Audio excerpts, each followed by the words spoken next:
Hey, y'all. So let's talk about how to grieve childhood loss without getting stuck. So one of the things that we try to do when we're healing is just get past the things that happened to us in childhood. And what happens when we just tell ourselves that we're going to get past it is it continues to live deep in our core and manifest and plague us. And the reason that happens is because what you don't heal starts to create more wounds and oozes in bigger ways. And so what you'll start to notice is that a lot of the things that you're doing currently are a product of the unhealed wounds that you have from your childhood. And so that thing just layers more wounds on top of it, on top of it, on top of it. You keep repeating those old patterns. You continue to do those same things over and over again. And the wound is just perpetuated in your life. And so one of the things that we forget to do when we're experiencing grief, and there are different kinds of grief. So the stages of grief may have the same titles on each of the stages, but when you're grieving something traumatic that happened in your life, it may look different based on how traumatic the experience is. So when we're talking about the loss of people, etc., the grief may not look exactly the same. I'm talking about it in the sense of grieving what actually happened to you in your childhood. So in an effort to heal the thing that's harming you and hurting you, you have to grieve the needs that were unmet, the experience that created it. And that grief doesn't mean wallowing in it. It doesn't mean wallowing in self-pity. It doesn't mean sitting in that space and saying, well, when I was this age, this happened to me, or this didn't happen for me. And so therefore I am entitled to be the way that I'm being to other people. You're never entitled to let your wounds ooze onto other people. However, you are entitled to experience those wounds and actually allow them to exist, acknowledge them, understand them. And so a lot of times you'll hear people say, well, hurt people hurt people. Well, hurt people who are unhealed hurt people. Hurt people who have healed the wounds want to help people. And so if you see people walking around here hurt and hurting other people, it's because they haven't healed the things that are plaguing them. And so one of the ways that we heal that is to actually go through the stages of grief with whatever caused those childhood wounds and happened to you when you were in your childhood. So the first thing that we might do is the first stage of grief, which is denial. And I want to put a preface on this by saying just because they're stages doesn't mean they're linear. So you might start in denial, go to another stage, come back to denial, and do this like crazy topsy-turvy type of situation, not because you're crazy, but because grief is a crazy process. And so if you find yourself at what you feel like is the end of the stages, and then you go back to stage one, you start to get down on yourself because you're like, wait, this is supposed to be a linear process. It is not. That is why healing isn't linear, because there are things that might trigger you to take you back to the denial stage, etc. So when I talk about stages, I'm not talking about them in a linear process. I'm talking about them in an effort to help us to understand what we're feeling. So when we're in that stage of denial, we're actually avoiding that the thing ever happened to us. So maybe it wasn't so bad. Maybe it didn't happen the way I remembered it. Maybe it wasn't that big of a deal and I'm making a bigger deal about it. I remember my sister and I having a conversation about this, and having your dad go through addiction when you're a child is a traumatic experience. And though I will say that the medical field in general during the time that my dad became an addict was a mess because they were prescribing opioids like they were candy. And so part of what happened wasn't entirely his fault, but it doesn't mean that it didn't have the same casualties and catastrophes that were created. And so when we got into our adulthood and we had this conversation with each other, it was like, well, our childhood wasn't really that bad. It wasn't, but we also can't deny the fact that there was addiction there, and there were things that happened as a result of that addiction. And so for so many years we avoided it. Like, well, we turned out okay, and that wasn't really that big of a deal. But now looking back on it, there are certain things that happened during that process that were a big deal. There were certain things that happened during that process that literally wrote the narrative for our internal story that we didn't even realize were happening because we were so busy denying that the things that happen to us happen. And part of the reason why we might deny our childhood wounds is in an effort to protect the people who created them. So you can love the person who created the trauma in your life while still acknowledging that the thing happened. And so I love you, and this thing really caused a trauma in my life. And so if I continue to deny it or avoid it to save you, then I'm allowing myself to sink in this grief process because I need to grieve those unmet needs. And so when you're in the denial phase, you're avoiding that it ever happened. So the way that we process that in an effort to heal is to say, this thing did happen. And I'm going to acknowledge that it happened because it happened to me. And because I know that it happened, I'm going to understand my own feelings. I'm going to hold space for those feelings because it is okay to understand that this happened and it made me feel this way. Another stage of that grief process is anger. And I think that this is the part that becomes such a pendulum swing when you're dealing with grief, because you can get so angry that you experience the thing that you experienced, and you can start to blame all of the things that created that experience in your life. But then you also get angry and frustrated at yourself because you're like, I don't want to blame this person that I also at the same time love, even though they created this issue for me in childhood. And so the pendulum just swings back and forth between guilt and shame around the thing to anger and frustration that it happened to you. And so one of the things that you have to do is forgive the situation itself. Say, yes, I'm angry that this happened, but I'm going to hold space for the grace that exists inside of that situation. And so that childhood wound may be something that was big T trauma. Like there were situations where people are molested. There are situations where people are sexually assaulted. And I'm not saying that you have to go straight to forgiving that person, but we certainly have to forgive ourselves for all of the accountability that we place on ourselves for that thing happening. And so in an effort to get ourselves out of the phase of anger and frustration, we have to start to forgive the pieces of it that we're blaming ourselves for.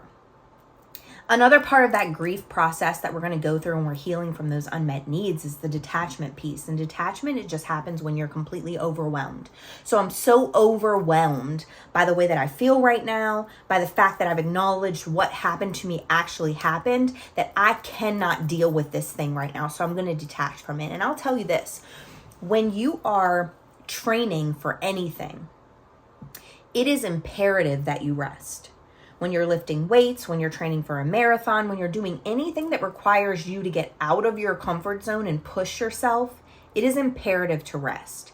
So when you start to feel the feelings of overwhelm and your natural inhibitions say detach, what your body is really telling you need to do is take a rest. You don't have to push yourself so hard to try to get to this destination of healing, because it's not a destination anyway. We're all healing from something, and we're all going to continue to heal, because as we pull back those layers, we're going to start to see more things that we need to heal in ourselves, and not in an effort to be perfect, but in an effort to just be the best version of ourselves, the most healthy versions of ourselves for ourselves and for the other people around us.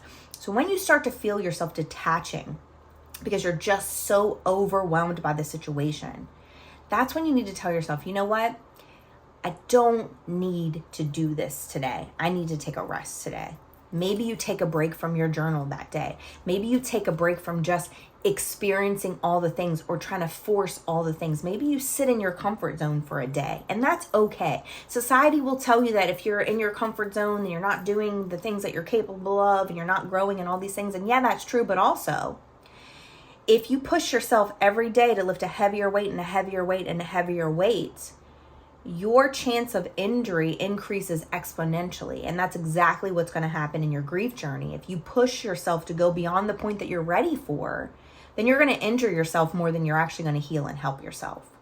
And then another stage of the grief process is the dialoguing piece, or other people might call it bargaining. And this is the part where you're ready to share your story and you're ready to talk to other people and have them hear your story. And what you're really attempting to do in this space is find the meaning in the story. Like, why did this happen to me? What is it teaching me?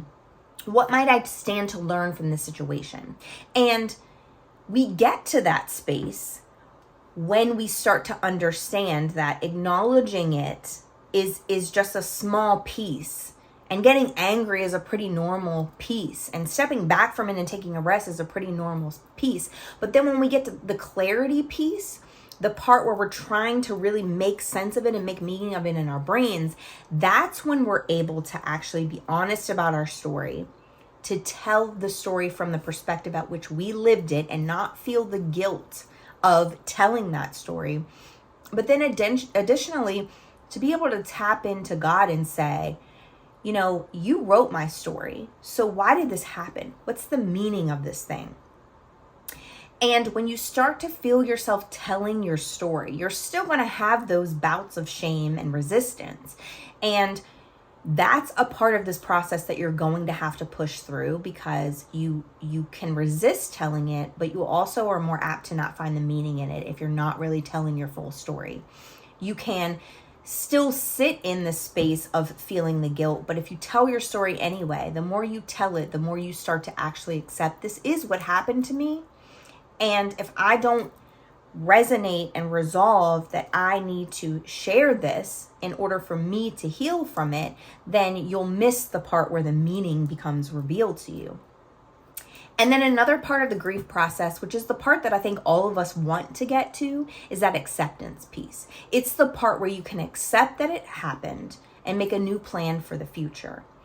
And again, you might get to a space where you accept it and you might remember something or get triggered and go back to that anger immediately. And it doesn't mean that something is wrong with you. It means that your feelings actually are attached to this thing, that it really happened to you, and that you can hold space for you to have your feelings. But again, those feelings are data. They're not always facts. So they're data to suggest that, oh, if this thing triggered me, then I probably need to work through some more healing around this thing. Oh, if I'm angry today because maybe the person that I forgave is now acting in this other way, maybe I need to go back to that space and accept this person for who they are and set some boundaries inside of that space. So we all want to get to the space of acceptance, and acceptance is not just a final destination, because there are going to be things that are happening around you that bring up those old feelings of grief. And when you're grieving something that happened in your childhood, when you weren't smart enough, strong enough, capable enough, didn't have enough provision and resource to get yourself out of that space, there's going to be a lot of, especially when you've gone through 30 years of life, 40 years of life with this same unmet need, there are going to be experiences where that thing comes back up for you. And so you may get to the part where you accept it. You may get to the part where you create a new plan, but you may go back to that part where you're angry or you're going through the denial pieces of it. And so, like for me, having that feeling of not being enough, going through the relationships after relationship after relationship with people who were emotionally unavailable, trying to have some sort of semblance of proof around me that I was enough if they could just change.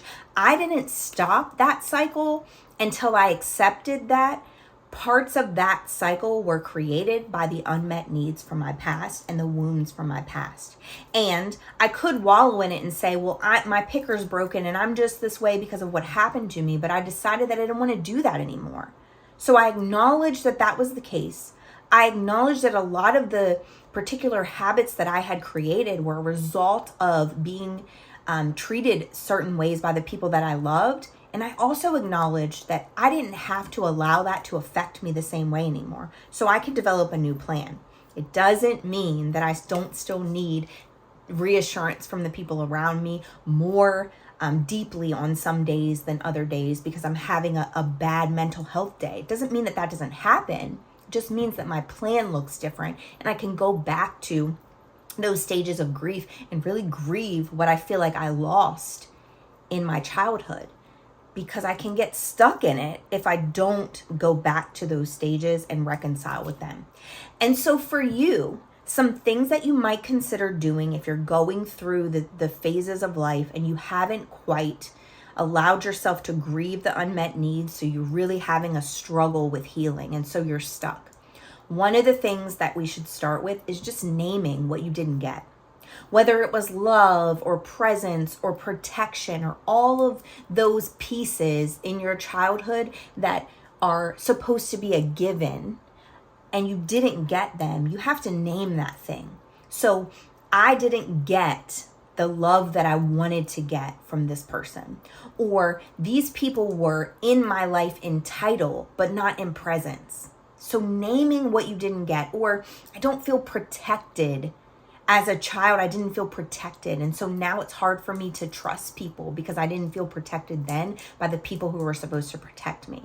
So we're naming it. We're putting a name to it. We're saying what it is that you were void of in your childhood. What created that wound? And then you have to allow the emotions. We get so caught up in thinking that emotions are bad or good or negative or positive. But the thing is, if we don't allow those emotions, we're just shoving them down. And so again, telling yourself emotions are just data. They're not facts. So if today I need to climb to the mountain and scream at the top of my lungs, I'm going to let that anger exist. Or if today I am melting down in a sea of tears in the shower so nobody hears me cry, I'm going to let that emotion exist because I feel hurt today. Allowing those emotions to exist and getting them out of your systems.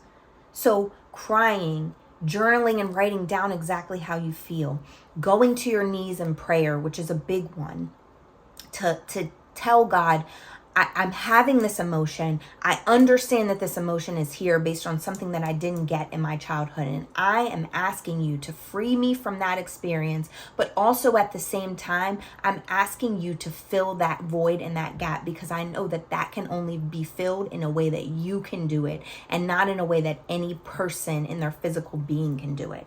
And getting on your knees and making sure that you are telling him exactly what you feel and exactly what you need as a result of that, because he will fill in the gaps. And then creating a routine that will help you during those times. So maybe that routine is writing a letter to your childhood self. Maybe that routine is meditating and, lighting a candle and just as you're meditating and as you're thinking, just getting those wonderful fall smells in the air, whatever your jam is. I'm a lemon mint girl, so I love to light my lemon mint candles. It does something for me in the way of creating relaxation and just getting rid of that thing. If you need a symbolic release, write down the thing that you are speaking about in this moment, the thing that you didn't get, and crumple it up and throw it into a fire. If that's something that you need, you absolutely can do that thing. But it's taking steps to say, this happened. This is what I didn't get. Allowing yourself to feel those emotions, getting into prayer about it, and then creating some sort of plan of action to release it, to get it out of your system. Doesn't mean you're going to erase it, but you're going to release it from being pent up in here. So I wrote a letter to my younger me, and that younger me never felt like I was enough. And I think I've said this in a former podcast, but it was from the advice of my therapist, and she was like, where does that come from? Like, let's do a practice and some homework and really figuring out where that comes from. And so I got my journal out and I wrote a whole letter and I said all the things that I would want to say to the people that were in my life then, but also to the me then. Like, your voice is important. You absolutely have something to say. You do not have to shrink yourself in body or in volume in order for you to be more palatable for the people around you. You can still say the things you need to say, even if the people in the room don't want to hear them. You can write it down on paper and save it for later. And you are so important and you are so loved that God created you because he thought you were enough, and he still thinks that you are enough. And so when I wrote that to myself, the healing process that existed in that was astronomical. And what it helped me do, it helped me to heal the part of me that was like, I just needed to hear that from somebody around me. And I got to be the somebody around me because I really visualized that girl, you know, feeling like she was shrinking herself or trying to escape her own house to get with other people who actually wanted to be around her, because that's how I felt then. But it also freed me to be able to parent my daughter in a different way when she was the same age that I was when I felt that way. So when she turned 12, I panicked because I was like, oh gosh, like this is the age that I felt detached and just not in a good space. But I was able to give her exactly what I gave the childhood version of me in that letter and say, hey, I know that you feel this way. And I understand why you feel that way. And so what are some things that I can do to help you in that space? And allowed her to open up. And though I would say that teenagers still, she's 14 now, but teenagers are still very internal with their things. I learned what to ask her and when to pry and when to, you know, parent more rigidly. And all of that came from first healing that part of me and giving me what I felt like I needed when I was her age. And so today, my hope for you is that you can write down that one thing that you feel like you lost or you were void of, and that you can complete the steps to honor it and you from that experience. So naming what you didn't get, allowing those emotions to exist and praying about it, and then creating some sort of routine where you allow it to be released from your body. I hope this video resonated with you today, and I hope that it helps you to grieve those childhood losses so that you can stop being stuck and you can start your journey to healing.